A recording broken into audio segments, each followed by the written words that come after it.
اعوذ باللہ من الشیطان الرجیم بسم اللہ الرحمن الرحیم الف لام را، یہ کتاب روشن کی آیتیں ہیں۔ ہم اس قرآن کو عربی میں نازل کیا ہے تاکہ تم سمجھ سکو۔ اے پیغمبر صلی اللہ علیہ وآلہ وسلم، ہم اس قرآن کے ذریعے سے جو ہم نے تمہاری طرف بھیجا ہے تمہیں ایک نہایت اچھا قصہ سناتے ہیں، اور تم اس سے پہلے بے خبر تھے۔ یوسف نے اپنے والد سے کہا کہ ابا، میں نے خواب میں 11 ستاروں اور سورج اور چاند کو دیکھا ہے، دیکھتا کیا ہوں کہ وہ مجھے سجدہ کر رہے ہیں۔ انہوں نے کہا کہ بیٹا، اپنے خواب کا ذکر اپنے بھائیوں سے نہ کرنا، نہیں تو وہ تمہارے حق میں کوئی فریب کی چال چلیں گے۔ کچھ شک نہیں کہ شیطان انسان کا کھلا دشمن ہے، اور اسی طرح خدا تمہیں برگزیدہ و ممتاز کرے گا اور خواب کی باتوں کی تعبیر کا علم سکھائے گا، اور جس طرح اس نے اپنی نعمت پہلے تمہارے دادا پردادا ابراہیم اور اسحاق پر پوری کی تھی، اسی طرح تم پر اور اولاد یعقوب پر پوری کرے گا۔ بے شک تمہارا پروردگار سب کچھ جاننے والا اور حکمت والا ہے۔ ہاں، یوسف اور ان کے بھائیوں کے قصے میں پوچھنے والوں کے لیے بہت سی نشانیاں ہیں۔ جب انہوں نے آپس میں تذکرہ کیا کہ یوسف اور اس کا بھائی ابا کو ہم سے زیادہ پیارے ہیں، حالانکہ ہم جماعت کی جماعت ہیں، کچھ شک نہیں کہ ابا صریح غلطی پر ہیں۔ یوسف کو یا تو جان سے مار ڈالو یا کسی ملک میں پھینک آؤ، پھر ابا کی توجہ صرف تمہاری طرف ہو جائے گی، اور اس کے بعد تم اچھی حالت میں ہو جاؤ گے۔ ان میں سے ایک کہنے والے نے کہا کہ یوسف کو جان سے نہ مارو، کسی گہرے کنویں میں ڈال دو کہ کوئی راہگیر نکال کر اور ملک میں لے جائے گا۔ اگر تم کو کرنا ہے تو یوں کرو۔ مشورہ کر کے وہ یعقوب سے کہنے لگے کہ ابا جان، کیا سبب ہے کہ آپ یوسف کے بارے میں ہمارا اعتبار نہیں کرتے، حالانکہ ہم اس کے خیر خواہ ہیں؟ کل اسے ہمارے ساتھ بھیج دیجئے کہ خوب میوے کھائے اور کھیلے کودے، ہم اس کے نگہبان ہیں۔ انہوں نے کہا کہ یہ امر مجھے غمناک کیے دیتا ہے کہ تم اسے لے جاؤ، یعنی وہ مجھ سے جدا ہو جائے، اور مجھے یہ بھی خوف ہے کہ تم کھیل میں اس سے غافل ہو جاؤ اور اسے بھیڑیا کھا جائے۔ وہ کہنے لگے کہ اگر ہماری موجودگی میں کہ ہم ایک طاقتور جماعت ہیں اسے بھیڑیا کھا گیا تو ہم بڑے نقصان میں پڑ گئے۔ بس جب وہ اس کو لے گئے اور اس بات پر اتفاق کر لیا کہ اس کو گہرے کنویں میں ڈال دیں، تو ہم نے یوسف کی طرف وحی بھیجی کہ ایک وقت ایسا آئے گا کہ تم ان کے اس سلوک سے آگاہ کرو گے اور ان کو اس وحی کی کچھ خبر نہ ہوگی۔ یہ حرکت کر کے وہ رات کے وقت باپ کے پاس روتے ہوئے آئے اور کہنے لگے کہ ابا جان، ہم تو دوڑنے اور ایک دوسرے سے آگے نکلنے میں مصروف ہو گئے اور یوسف کو اپنے اسباب کے پاس چھوڑ گئے تو اسے بھیڑیا کھا گیا، اور آپ ہماری بات کو گو ہم سچ ہی کہتے ہوں باور نہیں کریں گے، اور ان کے کرتے پر جھوٹ موٹ کا لہو بھی لگا لائے۔ یعقوب نے کہا کہ حقیقت الحال یوں نہیں ہے، بلکہ تم اپنے دل سے یہ بات بنا لائے ہو۔ اچھا، صبر کہ وہی خوب ہے، اور جو تم بیان کرتے ہو اس کے بارے میں خدا ہی سے مدد مطلوب ہے۔ اب خدا کی شان دیکھو کہ اس کنویں کے قریب ایک قافلہ آوارد ہوا، اور انہوں نے پانی کے لیے اپنا سقہ بھیجا۔ اس نے کنویں میں ڈول لٹکایا تو یوسف اس سے لٹک گئے۔ وہ بولا، زہے قسمت، یہ تو نہایت حسین لڑکا ہے، اور اس کو قیمتی سرمایہ سمجھ کر چھپا لیا، اور جو کچھ وہ کرتے تھے خدا کو سب معلوم تھا، اور وہ تھوڑی سی قیمت یعنی معدود چند درہموں پر بیچ ڈالا، اور انہیں ان کے بارے میں کچھ لالچ بھی نہ تھا۔ اور مصر میں جس شخص نے اس کو خریدا، اس نے اپنی بیوی سے جس کا نام زلیخا تھا کہا کہ اس کو عزت و اکرام سے رکھو، عجب نہیں کہ یہ ہمیں فائدہ دے یا ہم اسے بیٹا بنا لیں۔ اس طرح ہم نے یوسف کو سرزمین مصر میں جگہ دی، اور غرض یہ تھی کہ ہم ان کو خواب کی باتوں کی تعبیر سکھائیں، اور خدا اپنے کام پر غالب ہے، لیکن اکثر لوگ نہیں جانتے۔ جب وہ اپنی جوانی کو پہنچے تو ہم نے ان کو دانائی اور علم بخشا، اور نیکوکاروں کو ہم اسی طرح بدلہ دیا کرتے ہیں۔ جس عورت کے گھر میں وہ رہتے تھے اس نے ان کو اپنی طرف مائل کرنا چاہا، اور دروازے بند کر کے کہنے لگی، یوسف جلدی آؤ۔ انہوں نے کہا کہ خدا پناہ میں رکھے، وہ یعنی تمہارے میاں تو میرے آقا ہیں، انہوں نے مجھے اچھی طرح سے رکھا ہے، میں ایسا ظلم نہیں کر سکتا۔ بے شک ظالم لوگ فلاح نہیں پائیں گے۔ اور اس عورت نے ان کا قصد کیا اور انہوں نے اس کا قصد کیا۔ اگر وہ اپنے پروردگار کی نشانی نہ دیکھتے تو جو ہوتا ہوتا، یوں اس لیے کیا گیا کہ ہم ان سے برائی اور بے حیائی کو روک دیں، بے شک وہ ہمارے خالص بندوں میں سے تھے۔ اور دونوں دروازے کی طرف بھاگے، آگے یوسف، پیچھے زلیخا، اور عورت نے ان کا کرتا پیچھے سے پکڑ کر جو کھینچا تو پھاڑ ڈالا، اور دونوں کو دروازے کے پاس عورت کا خامند مل گیا۔ تو عورت بولی کہ جو شخص تمہاری بیوی کے ساتھ برا ارادہ کرے، اس کی اس کے سوا کیا سزا ہے کہ یا تو قید کیا جائے یا دکھ کا عذاب دیا جائے۔ یوسف نے کہا، اسی نے مجھ کو اپنی طرف مائل کرنا چاہا تھا۔ اس کے قبیلے میں سے ایک فیصلہ کرنے والے نے یہ فیصلہ کیا کہ اگر اس کا کرتا آگے سے پھٹا ہو تو یہ سچی اور یوسف جھوٹا ہے، اور اگر کرتا پیچھے سے پھٹا ہو تو یہ جھوٹی اور وہ سچا ہے۔ جب کا کرتا دیکھا تو پیچھے سے پھٹا تھا، تب اس نے زلیخا سے کہا کہ یہ تمہارا ہی فریب ہے، اور کچھ شک نہیں کہ تم عورتوں کے فریب بڑے بھاری ہوتے ہیں۔ یوسف، اس بات کا خیال نہ کر، اور زلیخا، تو اپنے گناہ کی بخشش مانگ، بے شک خطا تیری ہی ہے۔ اور شہر میں عورتیں گفتگویں کرنے لگیں کہ عزیز کی بیوی اپنے غلام کو اپنی طرف مائل کرنا چاہتی ہے، اور اس کی محبت اس کے دل میں گھر کر گئی ہے، ہم دیکھتی ہیں کہ وہ صریح گمراہی میں ہے۔ جب زلیخا نے ان عورتوں کی گفتگو جو حقیقت میں دیدار یوسف کے لیے ایک چال تھی سنی، تو ان کے پاس دعوت کا پیغام بھیجا، اور ان کے لیے ایک محفل مرتب کی، اور پھل تراشنے کے لیے ہر ایک کو ایک ایک چھری دی، اور یوسف سے کہا کہ ان کے سامنے باہر آؤ۔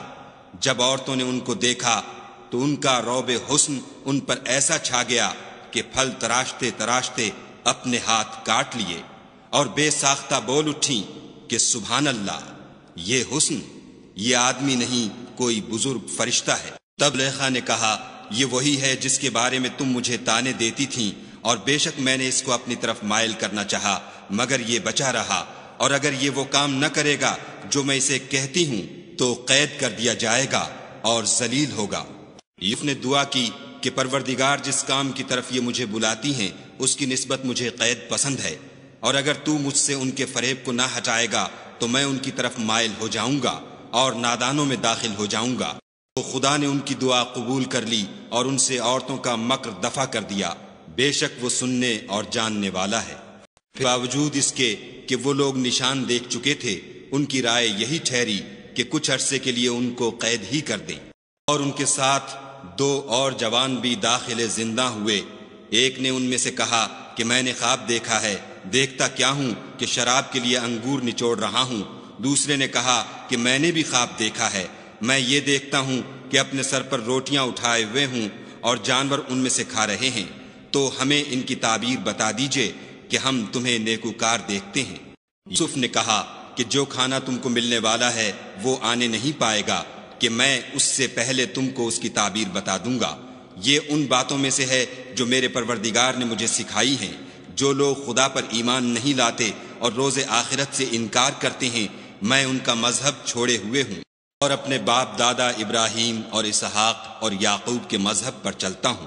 ہمیں شایع نہیں ہے کہ کسی چیز کو خدا کے ساتھ شریک بنائیں، یہ خدا کا فضل ہے ہم پر بھی اور لوگوں پر بھی، لیکن اکثر لوگ شکر نہیں کرتے۔ میرے خانے کے رفیقوں، بھلا کئی جدا جدا آقا اچھے یا ایک خدا یکتا و غالب؟ جن چیزوں کی تم خدا کے سوا پرستش کرتے ہو وہ صرف نام ہی نام ہیں جو تم نے اور تمہارے باپ دادا نے رکھ لیے ہیں، خدا نے ان کی کوئی سند نازل نہیں کی۔ سن رکھو کہ خدا کے سوا کسی کی حکومت نہیں ہے۔ اس نے ارشاد فرمایا ہے کہ اس کے سوا کسی کی عبادت نہ کرو، یہی سیدھا دین ہے، لیکن اکثر لوگ نہیں جانتے۔ اے جیل خانے کے رفیقوں، تم میں سے ایک جو پہلا خواب بیان کرنے والا ہے وہ تو اپنے آقا کو شراب پلایا کرے گا، اور جو دوسرا ہے وہ سولی دیا جائے گا، اور جانور اس کا سر کھا کھا جائیں گے۔ جو امر تم مجھ سے پوچھتے تھے وہ فیصل ہو چکا ہے۔ اور دونوں شخصوں میں سے جس کی نسبت یوسف نے خیال کیا کہ وہ رہائی پا جائے گا، اس سے کہا کہ اپنے آقا سے میرا ذکر بھی کرنا، لیکن شیطان نے ان کا اپنے آقا سے ذکر کرنا بھلا دیا، اور یوسف کئی برس جیل خانے ہی میں رہے۔ اور بادشاہ نے کہا کہ میں نے خواب دیکھا ہے، دیکھتا کیا ہوں کہ 7 موٹی گائیں ہیں جن کو 7 دبلی گائیں کھا رہی ہیں، اور 7 خوشے سبز ہیں اور 7 خشک۔ اے سردارو، اگر تم خوابوں کی تعبیر دے سکتے ہو تو مجھے میرے خواب کی تعبیر بتاؤ۔ انہوں نے کہا، یہ تو پریشان سے خواب ہیں اور ہمیں ایسے خوابوں کی تعبیر نہیں آتی۔ وہ شخص جو دونوں قیدیوں میں سے رہائی پا گیا تھا اور جسے مدت کے بعد وہ بات یاد آ گئی، بول اٹھا کہ میں آپ کو اس کی تعبیر لا بتاتا ہوں، مجھے جیل خانے جانے کی اجازت دیجیے۔ بس وہ یوسف کے پاس آیا اور کہنے لگا، یوسف، اے بڑے سچے یوسف، ہمیں اس خواب کی تعبیر بتائیے کہ 7 موٹی گایوں کو 7 دبلی گائیں کھا رہی ہیں اور 7 خوشے سبز ہیں اور 7 سوکھے، تاکہ میں لوگوں کے پاس جا کر تعبیر بتاؤں، عجب نہیں کہ وہ تمہاری قدر جانے۔ انہوں نے کہا کہ تم لوگ 7 سال متواتر کھیتی کرتے رہو گے، تو جو غلہ کاٹو تو تھوڑے سے غلے کے سوا جو کھانے میں آئے اسے خوشوں میں ہی رہنے دو۔ اس کے بعد خشک سالی کے 7 سخت سال آئیں گے کہ جو غلہ تم نے جمع کر رکھا ہوگا وہ اس سب کو کھا جائیں گے، صرف وہی تھوڑا سا رہ جائے گا جو تم احتیاط سے رکھ چھوڑو گے۔ پھر اس کے بعد ایک ایسا سال آئے گا کہ خوب مہ برسے گا اور لوگ اس میں رس نچوڑیں گے۔ تعبیر سن کر بادشاہ نے حکم دیا کہ یوسف کو میرے پاس لے آؤ۔ جب قاصد ان کے پاس گیا تو انہوں نے کہا کہ اپنے آقا کے پاس واپس جاؤ اور ان سے پوچھو کہ ان عورتوں کا کیا حال ہے جنہوں نے اپنے ہاتھ کاٹ لیے تھے، بے شک میرا پروردگار ان کے مکروں سے خوب واقف ہے۔ بادشاہ نے عورتوں سے پوچھا کہ بھلا اس وقت کیا ہوا تھا جب تم نے یوسف کو اپنی طرف مائل کرنا چاہا؟ سب بول اٹھیں کہ حاشا للہ، ہم نے اس میں کوئی برائی معلوم نہیں کی۔ عزیز کی عورت نے کہا، اب سچی بات تو ظاہر ہو ہی گئی ہے، اصل یہ ہے کہ میں نے اس کو اپنی طرف مائل کرنا چاہا تھا اور وہ بے شک سچا ہے۔ یوسف نے کہا کہ میں نے یہ بات اس لیے پوچھی ہے کہ عزیز کو یقین ہو جائے کہ میں نے اس کی پیٹھ پیچھے اس کی امانت میں خیانت نہیں کی، اور خدا خیانت کرنے والوں کے مکروں کو رو براہ نہیں کرتا۔ اور میں اپنے تئیں پاک صاف نہیں کہتا، کیونکہ نفس امارہ انسان کو برائی ہی سکھاتا رہتا ہے، مگر یہ کہ میرا پروردگار رحم کرے، بے شک میرا پروردگار بخشنے والا مہربان ہے۔ بادشاہ نے حکم دیا کہ اسے میرے پاس لاؤ، میں اسے اپنا مصاحب خاص بناؤں گا۔ پھر جب ان سے گفتگو کی تو کہا کہ آج سے تم ہمارے ہاں صاحب منزلت اور صاحب اعتبار ہو۔ یوسف نے کہا، مجھے اس ملک کے خزانوں پر مقرر کر دیجئے، کیونکہ میں حفاظت بھی کر سکتا ہوں اور اس کام سے واقف ہوں۔ اس طرح ہم نے یوسف کو ملک مصر میں جگہ دی اور وہ اس ملک میں جہاں چاہتے تھے رہتے تھے۔ ہم اپنی رحمت جس پر چاہتے ہیں کرتے ہیں اور نیکوکاروں کے اجر کو ضائع نہیں کرتے۔ اور لوگ ایمان لائے اور ڈرتے رہے، ان کے لیے آخرت کا اجر بہت بہتر ہے۔ یوسف کے بھائی کنعان سے مصر میں غلہ خریدنے کے لیے آئے تو یوسف کے پاس گئے تو یوسف نے ان کو پہچان لیا اور وہ ان کو نہ پہچان سکے۔ جب یوسف نے ان کے لیے ان کا سامان تیار کر دیا تو کہا کہ پھر آنا تو جو باپ کی طرف سے تمہارا ایک اور بھائی ہے اسے بھی میرے پاس لیتے آنا۔ کیا تم نہیں دیکھتے کہ میں ماپ بھی پوری دیتا ہوں اور مہمانداری بھی خوب کرتا ہوں؟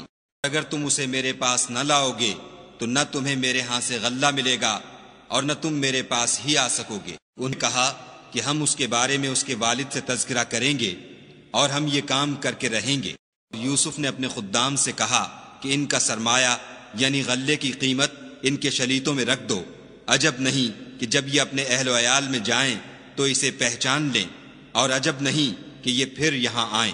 جب وہ اپنے باپ کے پاس واپس گئے تو کہنے لگے کہ ابا، جب تک ہم بنیامین کو ساتھ نہ لے جائیں ہمارے لیے غلے کی بندش کر دی گئی ہے، تو ہمارے ساتھ ہمارے بھائی کو بھیج دیجئے تاکہ ہم پھر غلہ لائیں، اور ہم اس کے نگہبان ہیں۔ یعقوب نے کہا کہ میں اس کے بارے میں تمہارا اعتبار نہیں کرتا مگر ویسا ہی جیسا پہلے اس کے بھائی کے بارے میں کیا تھا، سو خدا ہی بہتر نگہبان ہے اور وہ سب سے زیادہ رحم کرنے والا ہے۔ اب انہوں نے اپنا اسباب کھولا تو دیکھا کہ ان کا سرمایہ واپس کر دیا گیا ہے۔ کہنے لگے، ابا ہمیں اور کیا چاہیے؟ دیکھیے یہ ہماری پونجی بھی ہمیں واپس کر دی گئی ہے، اور اب ہم اپنے اہل و عیال کے لیے پھر غلہ لائیں گے اور اپنے بھائی کی نگہبانی کریں گے، اور ایک بار شتر زیادہ لائیں گے کہ یہ غلہ جو ہم لائے ہیں تھوڑا ہے۔ یعقوب نے کہا کہ جب تک تم خدا کا عہد نہ دو کہ اس کو میرے پاس صحیح و سالم لے آؤ گے، میں اسے ہرگز تمہارے ساتھ نہیں بھیجنے کا، مگر یہ کہ تم گھیر لیے جاؤ یعنی بے بس ہو جاؤ تو مجبوری ہے۔ جب انہوں نے ان سے عہد کرایا تو یعقوب نے کہا کہ جو قول و قرار ہم کر رہے ہیں اس کا خدا ضامن ہے، اور ہدایت کی کہ بیٹا ایک ہی دروازے سے داخل نہ ہونا بلکہ جدا جدا دروازوں سے داخل ہونا، اور میں خدا کی تقدیر تو تم سے نہیں روک سکتا، بے شک حکم اسی کا ہے، میں اسی پر بھروسہ رکھتا ہوں، اور اہل توکل کو اسی پر بھروسہ رکھنا چاہیے۔ جب وہ ان مقامات سے داخل ہوئے جہاں جہاں سے داخل ہونے کے لیے باپ نے ان سے کہا تھا، تو وہ تدبیر خدا کے حکم کو ذرا بھی ٹال نہیں سکتی تھی۔ ہاں وہ یعقوب کے دل کی خواہش تھی جو انہوں نے پوری کی تھی، اور بے شک وہ صاحب علم تھے کیونکہ ہم نے ان کو علم سکھایا تھا، لیکن اکثر لوگ نہیں جانتے۔ جب وہ لوگ یوسف کے پاس پہنچے تو یوسف نے اپنے حقیقی بھائی کو اپنے پاس جگہ دی اور کہا کہ میں تمہارا بھائی ہوں، تو جو سلوک یہ ہمارے ساتھ کرتے رہے ہیں اس پر افسوس نہ کرنا۔ ان کا اسباب تیار کر دیا تو اپنے بھائی کے شلیتے میں گلاس رکھ دیا۔ پھر جب وہ آبادی سے باہر نکل گئے تو ایک پکارنے والے نے آواز دی کہ قافلے والو تم تو چور ہو۔ وہ ان کی طرف متوجہ ہو کر کہنے لگے کہ تمہاری کیا چیز کھو گئی ہے؟ بولے کہ بادشاہ کے پانی پینے کا گلاس کھو گیا ہے، اور جو شخص اس کو لے آئے اس کے لیے ایک بار شتر انعام، اور میں اس کا ضامن ہوں۔ کہنے لگے کہ خدا کی قسم تم کو معلوم ہے کہ ہم اس ملک میں اس لیے نہیں آئے کہ خرابی کریں، اور نہ ہم چوری کیا کرتے ہیں۔ بولے کہ اگر تم جھوٹے نکلے یعنی چوری ثابت ہوئی تو اس کی سزا کیا؟ انہوں نے کہا کہ اس کی سزا یہ کہ جس کے شلیتے میں وہ دستیاب ہو وہی اس کا بدل قرار دیا جائے، ہم ظالموں کو یہی سزا دیا کرتے ہیں۔ پھر یوسف نے اپنے بھائی کے شلیتے سے پہلے ان کے شلیتوں کو دیکھنا شروع کیا، پھر اپنے بھائی کے شلیتے میں سے اس کو نکال لیا۔ اس طرح ہم نے یوسف کے لیے تدبیر کی، ورنہ بادشاہ کے قانون کے مطابق وہ مشیت خدا کے سوا اپنے بھائی کو لے نہیں سکتے تھے۔ ہم جس کے چاہتے ہیں درجے بلند کرتے ہیں، اور ہر علم والے سے دوسرا علم والا بڑھ کر ہے۔ بدران یوسف نے کہا کہ اگر اس نے چوری کی ہو تو کچھ عجب نہیں کہ اس کے ایک بھائی نے بھی پہلے چوری کی تھی۔ یوسف نے اس بات کو اپنے دل میں مخفی رکھا اور ان پر ظاہر نہ ہونے دیا، اور کہا کہ تم بڑے بدقماش ہو، اور جو تم بیان کرتے ہو خدا اسے خوب جانتا ہے۔ وہ کہنے لگے کہ اے عزیز، اس کے والد بہت بوڑھے ہیں اور اس سے بہت محبت رکھتے ہیں، تو اس کو چھوڑ دیجئے اور اس کی جگہ ہم میں سے کسی کو رکھ لیجئے، ہم دیکھتے ہیں کہ آپ احسان کرنے والے ہیں۔ یوسف نے کہا کہ خدا پناہ میں رکھے کہ جس شخص کے پاس ہم نے اپنی چیز پائی ہے اس کے سوا کسی اور کو پکڑ لیں، ایسا کریں تو ہم بڑے بے انصاف ہیں۔ وہ اس سے نا امید ہو گئے تو الگ ہو کر صلاح کرنے لگے۔ سب سے بڑے نے کہا کیا تم نہیں جانتے کہ تمہارے والد نے تم سے خدا کا عہد لیا ہے، اور اس سے پہلے بھی تم یوسف کے بارے میں قصور کر چکے ہو، تو جب تک والد صاحب مجھے حکم نہ دیں میں تو اس جگہ سے ہلنے کا نہیں، یا خدا میرے لیے کوئی اور تدبیر کرے، اور وہ سب سے بہتر فیصلہ کرنے والا ہے۔ تم اب والد صاحب کے پاس واپس جاؤ اور کہو کہ ابا آپ کے صاحبزادے نے وہاں جا کر چوری کی، اور ہم نے تو اپنی دانست کے مطابق آپ سے اس کے لے آنے کا عہد کیا تھا، مگر ہم غیب کی باتوں کے جاننے اور یاد رکھنے والے تو نہیں تھے، اور اس بستی میں ہم ٹھہرے تھے وہاں سے یعنی اہل مصر سے، اور جس قافلے میں آئے ہیں اس سے دریافت کر لیجئے، اور ہم اس بیان میں بالکل سچے ہیں۔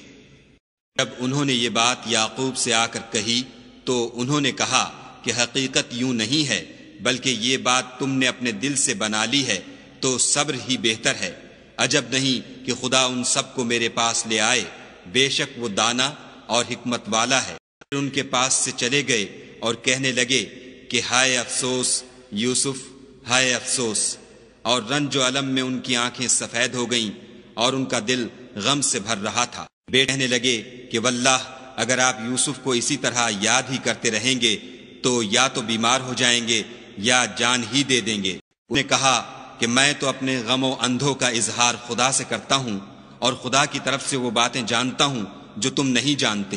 بیٹا یوں کرو کہ ایک دفعہ پھر جاؤ اور یوسف اور اس کے بھائی کو تلاش کرو، اور خدا کی رحمت سے نا امید نہ ہو کہ خدا کی رحمت سے بے ایمان لوگ نا امید ہوا کرتے ہیں۔ جب یوسف کے پاس گئے تو کہنے لگے کہ عزیز، ہمیں اور ہمارے اہل و عیال کو بڑی تکلیف ہو رہی ہے، اور ہم تھوڑا سا سرمایہ لائے ہیں، آپ ہمیں اس کے عوض پورا غلہ دیجئے اور خیرات کیجئے کہ خدا خیرات کرنے والوں کو ثواب دیتا ہے۔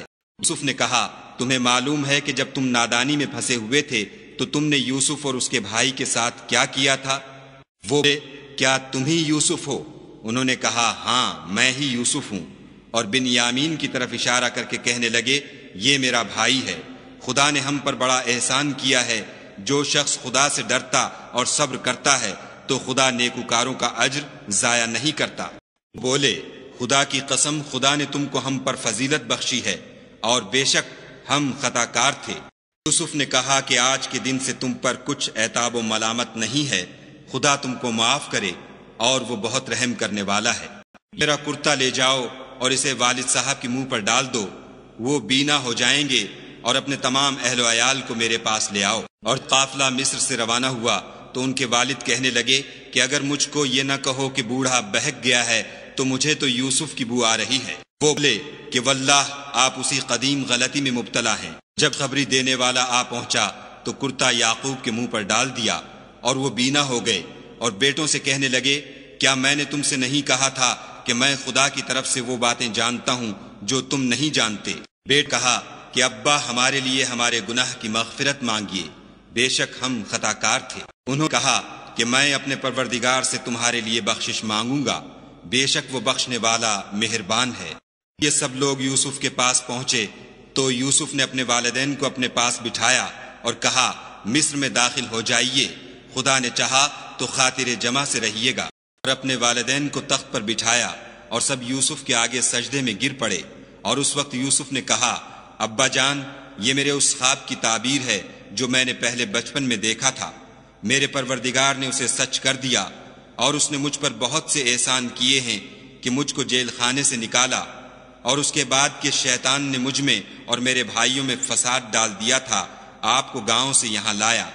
بے شک میرا پروردگار جو چاہتا ہے تدبیر سے کرتا ہے، وہ دانا اور حکمت والا ہے۔ یہ سب باتیں ہو لیں تو یوسف نے خدا سے دعا کی کہ اے میرے پروردگار، تو نے مجھ کو حکومت سے بہرا دیا اور خوابوں کی تعبیر کا علم بخشا۔ اے آسمانوں اور زمین کے پیدا کرنے والے، تو ہی دنیا اور آخرت میں میرا کارساز ہے۔ تو مجھے دنیا سے اپنے اطاعت کی حالت میں اٹھائیو، اور آخرت میں اپنے نیک بندوں میں داخل کیجو۔ اے پیغمبر صلی اللہ علیہ وآلہ وسلم، یہ اخبار غیب میں سے ہیں جو ہم تمہاری طرف بھیجتے ہیں۔ اور جب برادران یوسف نے اپنی بات پر اتفاق کیا تھا اور وہ فریب کر رہے تھے تو تم ان کے پاس تو نہ تھے، اور بہت سے آدمی گو تم کتنی ہی خواہش کرو ایمان لانے والے نہیں ہیں، تم ان سے اس خیر خواہی کا کچھ صلہ بھی تو نہیں مانگتے۔ یہ قرآن اور کچھ نہیں، تمام عالم کے لیے نصیحت ہے۔ آسمان و زمین میں بہت سی نشانیاں ہیں جن پر یہ گزرتے ہیں اور ان سے اعراض کرتے ہیں، اور اکثر خدا پر ایمان نہیں رکھتے مگر اس کے ساتھ شرک کرتے ہیں۔ کیا اس بات سے بے خوف ہیں کہ ان پر خدا کا عذاب نازل ہو کر ان کو ڈھانپ لے، یا ان پر ناگہاں قیامت آ جائے اور انہیں خبر بھی نہ ہو؟ تو میرا رستہ تو یہ ہے، میں خدا کی طرف بلاتا ہوں، از روئے یقین و برہان سمجھ بوجھ کر میں بھی لوگوں کو خدا کی طرف بلاتا ہوں، اور میرے پیرو بھی، اور خدا پاک ہے اور میں شرک کرنے والوں میں سے نہیں ہوں۔ ہم نے تم سے پہلے بستیوں کے رہنے والوں میں سے مرد ہی بھیجے تھے جن کی طرف ہم وہی بھیجتے تھے۔ کیا ان لوگوں نے ملک میں سیر و سیاحت نہیں کی کہ دیکھ لیتے کہ جو لوگ ان سے پہلے تھے ان کا انجام کیا ہوا، اور متقیوں کے لیے آخرت کا گھر بہت اچھا ہے؟ کیا تم سمجھتے نہیں؟ یہاں تک کہ جب پیغمبر نا امید ہو گئے اور انہوں نے خیال کیا کہ اپنی نصرت کے بارے میں جو بات انہوں نے کہی تھی اس میں وہ سچے نہ نکلے، تو ان کے پاس ہماری مدد آ پہنچی، پھر جسے ہم نے چاہا بچا دیا، اور ہمارا عذاب اتر کر گناہ گار لوگوں سے پھرا نہیں کرتا۔ ان قصے میں عقل مندوں کے لیے عبرت ہے۔ یہ قرآن ایسی بات نہیں ہے جو اپنے دل سے بنائی گئی ہو، بلکہ جو کتابیں اس سے پہلے نازل ہوئی ہیں ان کی تصدیق کرنے والا ہے، اور ہر چیز کی تفصیل کرنے والا، اور مومنوں کے لیے ہدایت اور رحمت ہے۔